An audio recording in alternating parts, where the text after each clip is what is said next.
Hai, Assalamualaikum warahmatullahi wabarakatuh. Ketemu lagi dengan Bu Sintia. Kali ini kita akan belajar tentang matematika, yaitu belajar data jadi mudah. Tentang piktogram dan juga diagram batang. Are you ready? Tentunya kalian sudah siap kan? Nah, sebelumnya Bu Sintia akan mengajak kalian berdiskusi terlebih dahulu. Apakah kamu pernah menggunakan tabel, gambar, atau grafik untuk menjelaskan sesuatu? Bu Sintia yakin kalian pernah melakukan itu. Cuma kalian belum paham saja apa itu yang dimaksud dengan data yang akan kita pelajari pada pagi hari ini. Nah, sebelum lebih jauh lagi, Bu Sintia akan menyampaikan dulu apa tujuan dari pembelajaran kita hari ini. Yang pertama, siswa mampu mengumpulkan data dengan sederhana. Yang kedua, siswa dapat memahami piktogram sebagai salah satu cara menyajikan data. Dan yang ketiga, siswa mampu membaca dan membuat diagram batang. Nah, di sini Bu Sinti akan menjelaskan apa itu namanya data. Nah, data adalah informasi atau fakta yang dicatat menggunakan angka, kata, atau gambar. Langkah-langkah untuk mengumpulkan data, yang pertama, tentukan informasi yang ingin dicari. Yang kedua, catat setiap hasil pengamatan dengan hati-hati. Dan yang ketiga, menggunakan tabel atau simbol untuk mencatat data tersebut. Nah, nanti setelah ini Bu Sinti akan mengirimkan video pembelajaran supaya kalian lebih paham lagi apa sih itu pengumpulan data, apa itu piktogram, dan juga apa itu diagram batang. Selanjutnya, di sini Bu Sintia ada materi ya. Ayo belajar mengumpulkan data.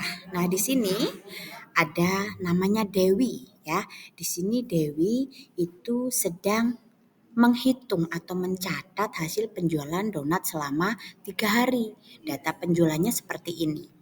Yang pertama, hari Senin itu si Dewi menjual 5 donat rasa coklat, 3 donat rasa stroberi, dan 4 donat rasa kacang. Hari Selasa, 6 donat rasa coklat, 4 donat rasa stroberi, dan 2 donat rasa kacang.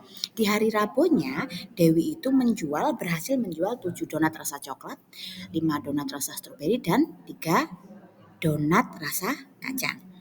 Nah, dari data ini ya, kita akan belajar bersama-sama terlebih dahulu untuk membuat tabelnya terlebih dahulu. Silahkan disimak. Setelah ini nanti Bu Sinti akan memberikan tugas ya. Berarti harus disimak dengan sungguh-sungguh. Nah, seperti ini. Tuliskan dulu tabel hasil penjualan donat, dikasih judul di atasnya. Nah, di sini dari tabel-tabel itu yang bagian atas itu ada hari, ada rasa donatnya tadi, dan juga hari-hari hari-hari di mana Dewi menjual donat tadi. Nah, dari sini paham ya? Oke, sekarang akan kita lanjutkan. Nah, setelah membuat tabel, langkah selanjutnya adalah kita masukkan. Senin tadi Dewi berhasil eh, jual berapa coklat, ditulis. Stroberi berapa, kacang berapa. Itu dilakukan di hari Selasa dan juga hari Rabu. Nah, selanjutnya lagi ya, ini setelah kalian catat semuanya di dalam tabel, nah kita akan membuat langkah berikutnya adalah membuat piktogramnya dari data yang sudah kalian tuliskan di dalam tabel. Nah, apa sih itu piktogram? Nah, di sini berarti ini berbeda lagi dari data, tapi masih kelanjutan dari data. Piktogram adalah penyajian data dengan gambar atau simbol di mana setiap gambar mewakili jumlah tertentu. Jadi nanti di bawah kolom itu ada keterangannya, ya. Tergantung keterangannya tadi berapa gambar itu mewakili berapa.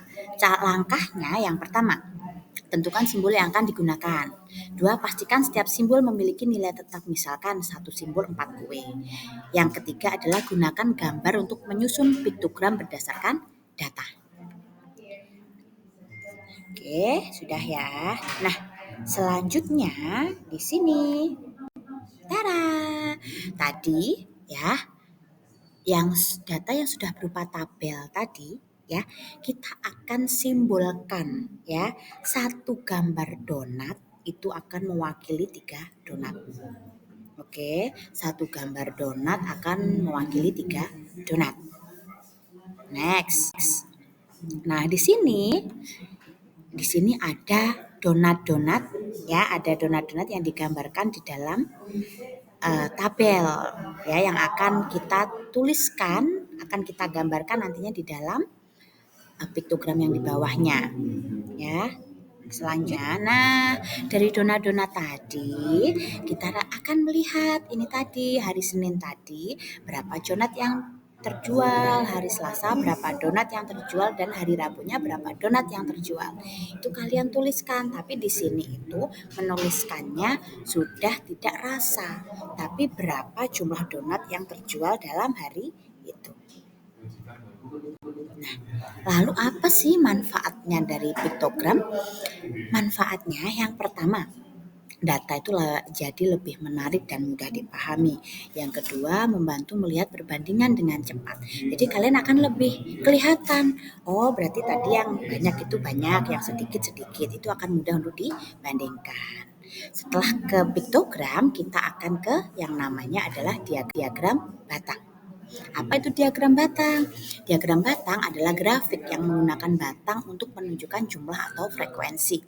Jenis-jenis diagram batang itu ada 2. Yang pertama vertikal atau berdiri ke atas ya. Yang kedua adalah horizontal. Dia nanti batangnya akan memanjang ke samping. Nah, seperti ini. Ini namanya adalah diagram yang pertama ya. Caranya di sini yang pertama lihat sumbu horizontal dan vertikal untuk memahami tabel. Ya, dan diperhatikan tinggi atau panjang batang untuk melihat jumlah data. Jadi data dari tabel ini kita sebenarnya bisa membaca data. Oke, di sini adalah langkah-langkah untuk membuat diagram batang. Yang pertama, siapkan data dalam bentuk tabel. Jadi tabel yang pertama tadi itu juga selain dibuat piktogram, kita bisa membuat untuk diagram batang. Jadi satu data itu bisa digunakan untuk membuat piktogram dan juga diagram batang. Yang kedua, tentukan skala untuk sumbu vertikal. Dan yang ketiga, gambarlah batang sesuai data atau jumlahnya. Di sini yuk membuat diagram batang ya. Jadi dari tabel yang Dewi jual donat tadi itu kita akan wujudkan dalam bentuk tabel. Di sini yang pertama ya kita akan membuat garis atau sumbu vertikal dan horizontal. Yang di bawah itu ada rasanya, yang ke atas itu adalah jumlah yang terjual. Dari sini dari data-data itu. Nah, kita bisa lihat ternyata di hari di sini data itu bisa terbaca. Coklatnya selama 3 hari itu terjualnya adalah 6. Stroberinya terjualnya adalah 4. Kacangnya terjualnya cuma 2. Tadi ya, jadi bisa digambarkan dalam bentuk diagram batang. Kesimpulannya adalah data membantu kita membuat keputusan. Yang kedua, piktogram dan diagram batang adalah cara menyajikan data secara visual. Yang terakhir, keduanya mempermudah untuk pemahaman informasi kalian. Oke, terima kasih. Kalian sungguh luar biasa, the best. Kalian sudah memahami cara mengumpulkan data, membuat piktogram dan juga diagram batang. Kalian adalah anak-anak hebat, anak-anak smart, anak-anak yang luar biasa. Ya, di sini, di sini adalah gambaran anak-anak hebat. Kalian adalah anak-anak hebat, kalian adalah anak-anak yang pintar. Terima kasih untuk pembelajaran hari ini. Bu Sintia akhiri. Wassalamualaikum warahmatullahi wabarakatuh. Bye bye. See you next time.